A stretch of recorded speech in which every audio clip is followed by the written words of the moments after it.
Wavical is an award-winning data and analytics company based in Chicago with a national presence. As a provider of award-winning cloud data, analytics, and AI solutions and services, Wavical combines deep technical expertise and industry knowledge with the proprietary automation tools to support the rapid shift to modern data architectures, real-time insights, and AI. Wavical Data Solutions is proud to grow through almost 100% referral. With solid delivery reputability, proudly leveraging the ability to meet clients where they are to unlock the power of data. Wavical Data Solutions. Hello, I'm Dr. Beverly Wright, and welcome to Tag Data Talk. With us today, we have Geneva Taylor, and we're talking about AI for the rest of us.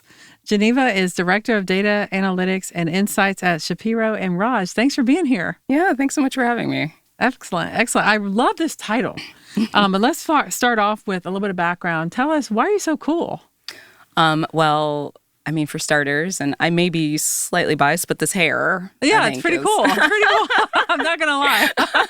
But outside of that, so. Do you get a lot of comments all the time? It depends on the quality of the hair day. Today was a good day. So my background is in, I think what makes me cool is I like studying how people do what they do and why. Exactly. And so that started in grad school with quantitative psychology. It took me to market research where, I'm looking at, I've worked with large CPG companies, retailers, as well as emerging small brands, working with survey research, working with big data and, kind of analytics, more of the kind of even just marketing analytics, I've worn all types of hats at this point. And so survey-based data, understanding people. See, I want to get a PhD in sociology like Tom Davenport. Yeah. I'd love to go back and get another PhD in sociology. It's very interesting, isn't it? As people were interested in what we're all doing and why. Yeah, I love it. Very nice. Now, where were you before? Have you always been in this field?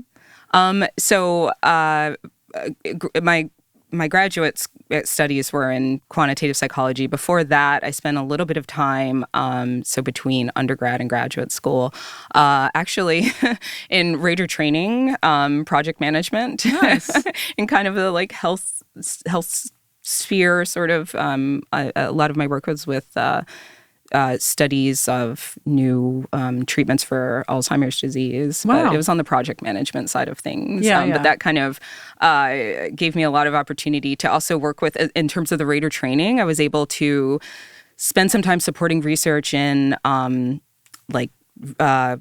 looking at how people aligning scores and performance and things like that. So it was kind of, data adjacent. That was part of what continued my interest in wanting to go into a quantitative field. Yeah. Nice. Very nice. And I kind of started in the same place, like market research, data collection, survey research. I mean, my first model was with a utility company for cost of service. But once I got my master's, I started doing a lot of more survey and understanding people and just seeing the data behind what they're thinking. Yes. I always thought was super intriguing. It sounds like that's what makes you tick too. Absolutely. I call it I like detective puzzles. Yes, the detective. solving, exactly. Yes. I like getting in there and solving the mystery. So cool. So cool. Yes, I love it.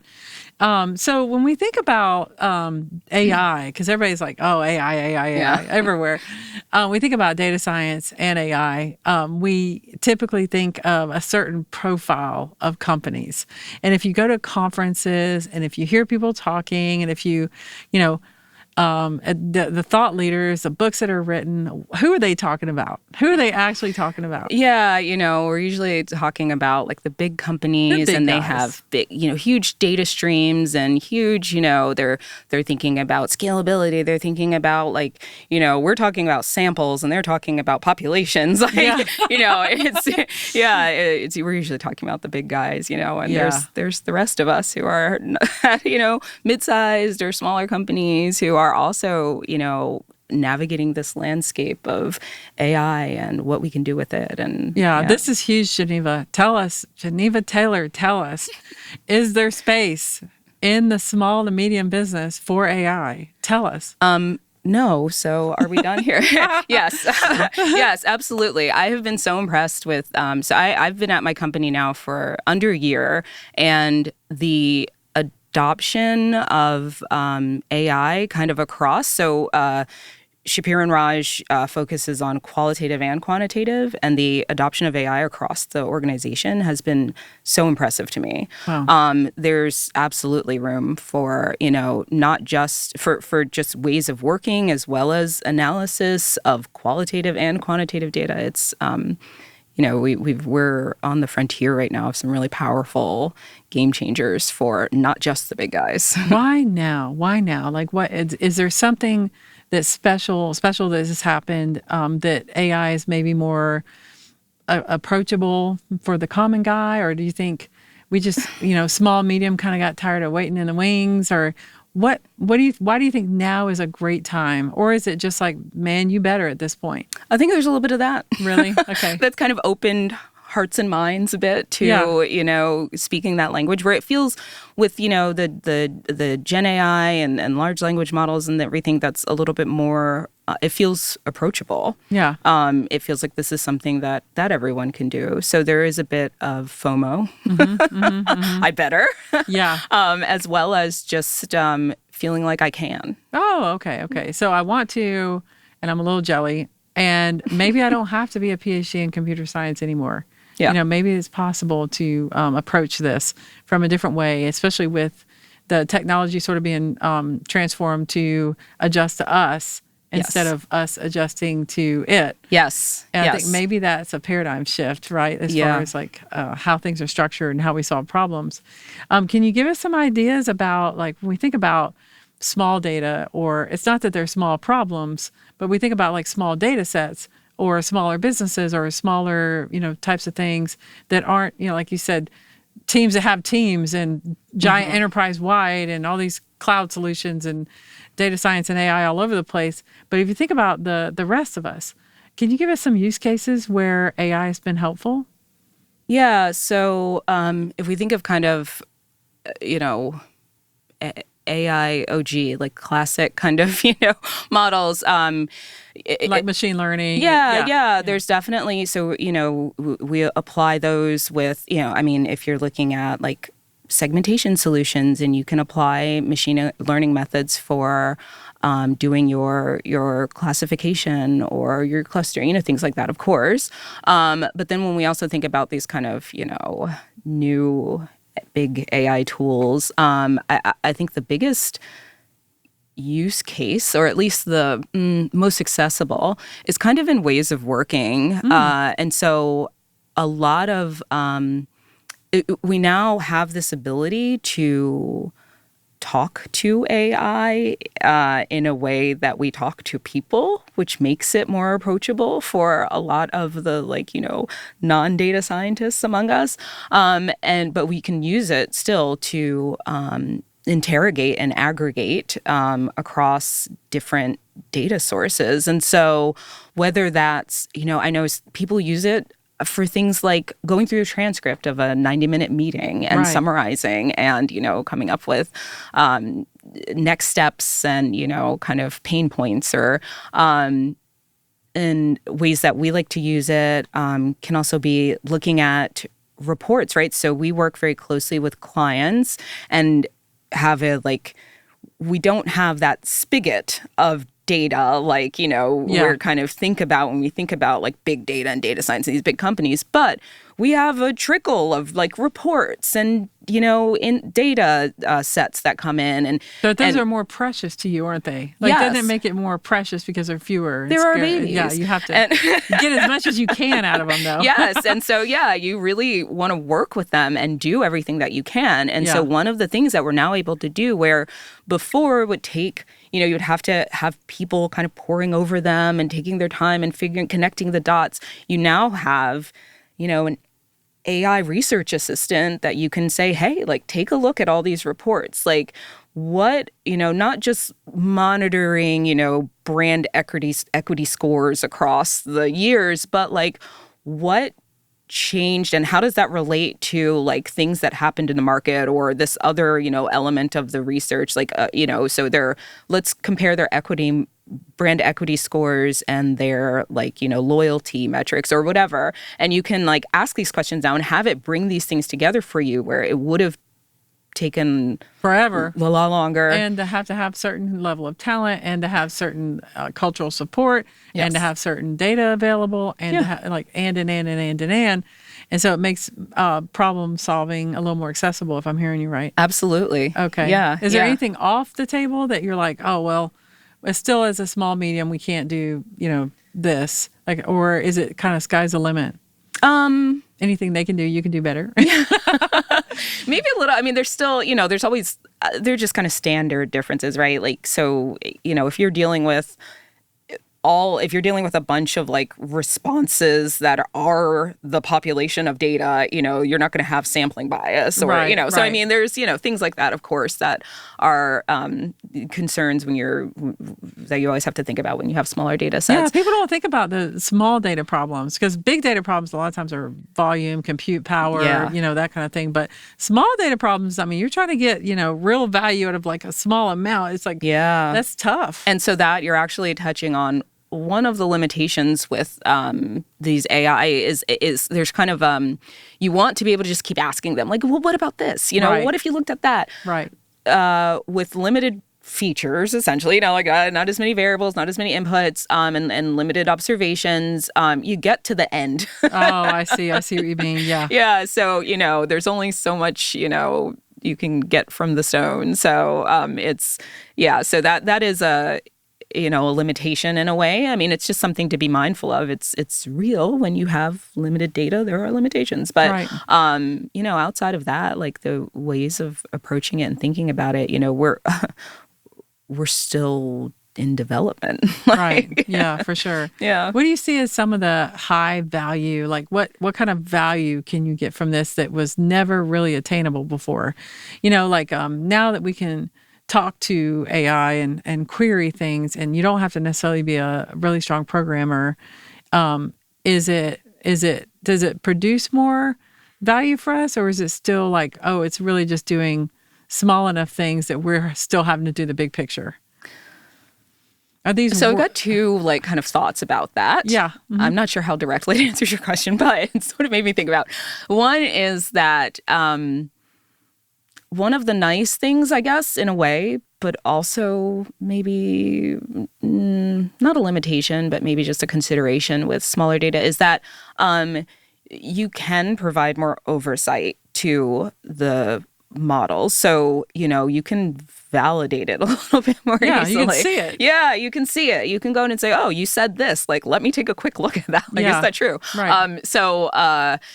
That's it's kind of, it's easy to get lost in that.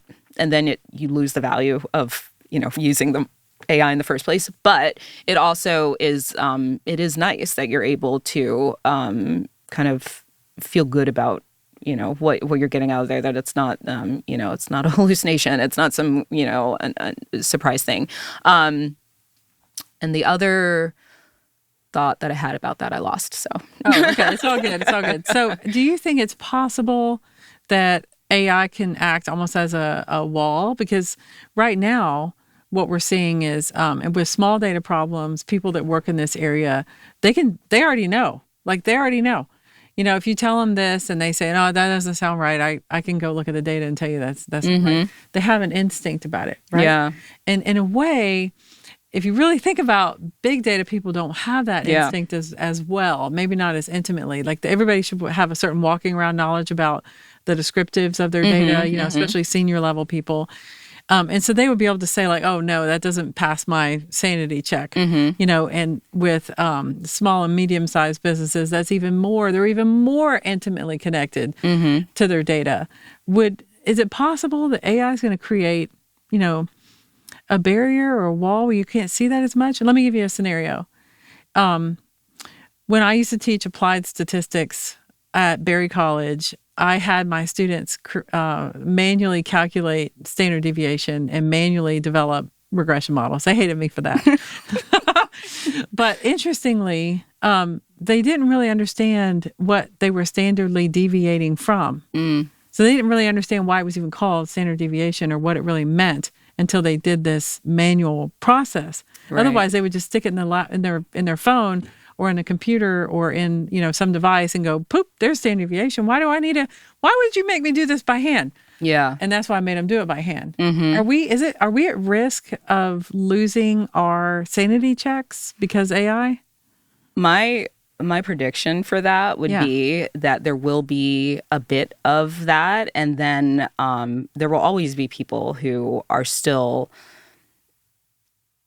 I don't want to say purists, but who care about making sure that they're actually in touch with the data. Who are there'll always be people running I don't think there will ever not be people running the analyses somewhere, and I think that at a certain point there will be a realization that maybe we've gone. I feel like when something new happens, there's always kind of this it goes a little too far and then you pull it back a little bit and kind of think adjust. We're gonna go over the tip a little and then come back and be like, wait a minute, maybe we should be programming. that would be that's my guess. Interesting. Okay. Yeah. So maybe it does. And does a small medium business in some ways have an advantage to adopting AI? I think, compared to larger organizations? So one of the things that I have been so impressed with is the level of adoption across the organization. And it's because when it is, it's easier to make it part of the company culture. I've seen where in larger organizations you get this kind of pocket of evangelists and maybe some people who think that's cool that are around them, but that can just stay over there, and other people don't have to worry about it. Right. Well, I don't know what they're doing. Weirdos are doing over there.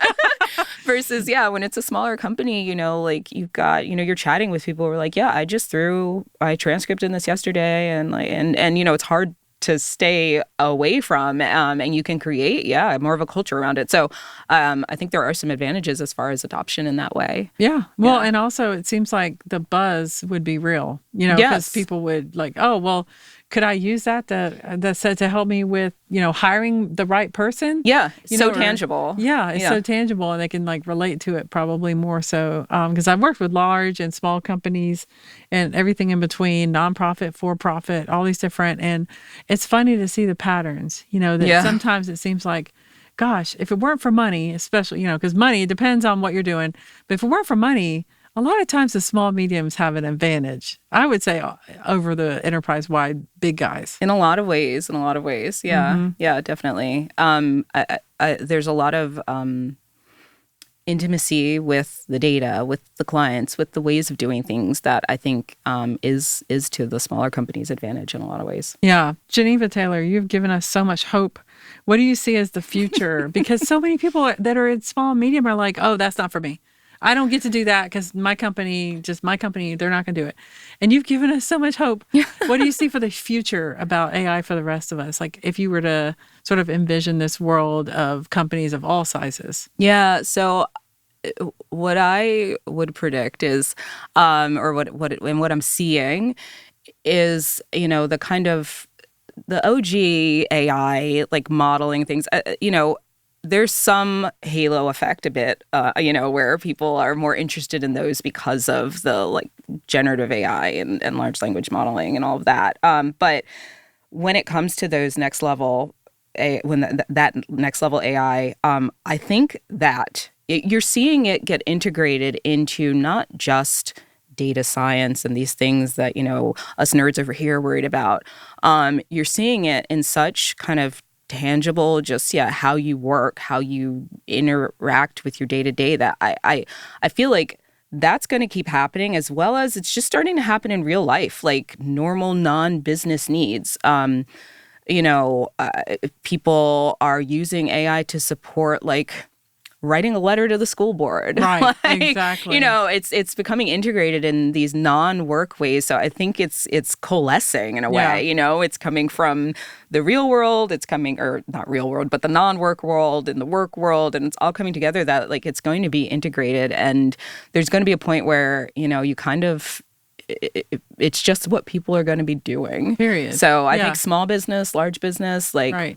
we're all going to be using some version. It's we funny. do already. We don't even think about it. Right. Siri and these are all AI. Like, it's funny because when I'm talking to people in a room, and if you ask the senior leaders what kind of AI and generative AI are you guys using, they're like, oh no, we're not using it. We're being really careful and we're very slow to adopt, blah blah blah. And then they walk out of the room, and all the people that are director and below are like, dude, we're using it left and right. He doesn't know. Yeah. They don't realize all the different application areas. So there's this notion, because you keep talking about the kind of the OG, and I can totally feel you on this, because there is sort of a machine learning, and I said like a decade ago that we're going to quit saying machine learning. It's just going to be how we do data science. Mm-hmm. Like there's not going to be like this designation of like manual modeling or whatever. It's just going to be how we do data science. But the sort of OG and the machine learning is kind of extending data science into AI, right? Yeah. But you're talking about the second path, which is an interesting idea, because that's a new level of user, or I don't know if they're users or they're developers. They're sort of both, but it's you said non-businessy or non-nerdy that are just able to use language and know how to query if you can ask the question in the right way. Yeah. The engineers of querying, like that's a new expertise at this point. It came back to language. What final advice would you have, because now we're feeling all hopeful for all those people that said I'm never going to get to do fun stuff at my company because we're not a giant enterprise. I don't work for fill in the blank. But what final piece of advice would you give for somebody trying to embrace AI? I would say start with, don't put your company's data in anything if they're asking you not to, obviously. But you can start with, those letters you're writing, something you want, something creative that you're doing. Like, just start using it. You want to fight your property tax increase. Use to ask Chat GPT or whatever if it can help you, like how you might go about it, or who where you should look, what the comps might look like. So just even personally. Yes. That's funny, because Mark Jackson, who's a Tableau Zen master and works at Piedmont, he talked about one of the best ways when he tells people, like, they were really trying to understand business intelligence. This is years ago. He said, start with like your favorite sports team. There's all kinds of data about your favorite sports team or whatever, but do something. So you're saying take it to the personal level, or, some other part of your life or whatever, and just at least start embracing it in that standpoint. Exactly. Start embracing it. You'll be able to speak to it a little bit more from a knowledgeable place when you want to advocate for it, Nice. So you'll have that experience. You can say, maybe it wasn't a business use case, but like, look at what I accomplished. Like, we're missing out on this if that's, something you want to be able to advocate for or just use, So maybe you're not, using it to like evaluate your models or something, but you're using it to help you write a report or whatever, where you're not doing anything proprietary. You can still, access it that way. So just try something, get comfortable, and then you can think about how to lift and shift. Exactly. Exactly. Excellent. Geneva Taylor, thank you so much for talking to us about AI for the rest of us on Tag Data Talk. Thanks.